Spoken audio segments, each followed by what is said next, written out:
আসসালামু আলাইকুম। আজকে আমি চলে আসলাম একটি নতুন রেসিপি নিয়ে। রেসিপিটির নাম হচ্ছে বরবটি আর শুটকি ভর্তা। তো বরবটি আর শুটকি ভর্তা কিন্তু ভীষণ মজার হয়। তো দেখা যাক কিভাবে আমি এটা রেডি করছি।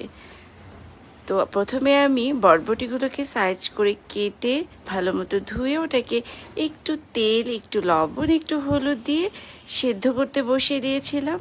আর এদিকে আমি শুটকিগুলোকে রেডি করছিলাম।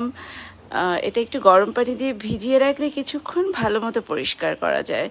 তারপর আমি আগে থেকেই কিছুটা পেঁয়াজ কুচি, রসুন এবং কাঁচামরিচ রেডি করে রেখেছিলাম। এদিকে দেখলাম বরবটিগুলো খুব ভালো মতো সেদ্ধ হয়ে গেছে। তো আর একটু ভাজা ভাজা করছিলাম যাতে গায়ে কোনো পানি না থাকে। তো আমি আরেকটা ফ্রাই প্যানে কিছুটা সরিষার তেল দিয়ে তার মধ্যে শুটকিগুলোকে ভেজে নিচ্ছিলাম। শুটকিটা একটু ভালোভাবে ভাজা হলে ফ্লেভারটা ভালো আসে। তো শুটকিগুলো আস্তে আস্তে করে আমি একটু সময় নিয়ে ভাজছিলাম যাতে ভেতরটা পর্যন্ত খুব ভালোভাবে ভাজা হয়। তো তারপরে আমি এই ভাজা শুটকির মধ্যে দিয়ে দিলাম পেঁয়াজ, রসুন, কাঁচামরিচ।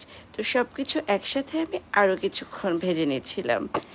আরও কিছুক্ষণ ভাজার পরে আমি এর মধ্যে দিয়ে দিলাম সেই সেদ্ধ করা বরবটিগুলো। তো সব কিছু আরও কিছুক্ষণ একসাথে ভেজে নিচ্ছিলাম যাতে গায়ে একটুও পানি না থাকে। কারণ ভাজিটা যত বেশি ভালো হবে, ভর্তার টেস্টটা তত পারফেক্ট হবে। তো ভাজার পরে আমি এটাকে কিছুক্ষণ রেখে দিলাম ঠান্ডা করতে। ঠান্ডা করে আমি এটা পাটায় বেটে নিয়েছিলাম। ব্লেন্ডও করা যায়, আমি মাঝে মাঝে ব্লেন্ডারে ব্লেন্ড করি। তবে আমার কাছে মনে হয় পাটায় বাটলে মনে হয় ভর্তার, যে কোনো ভর্তারই স্বাদটা একটু বেশি হয়। তো এটা কিন্তু গরম ভাতের সাথে খেতে দারুণ মজা। ট্রাই করে দেখতে পারেন। আল্লাহ হাফেজ।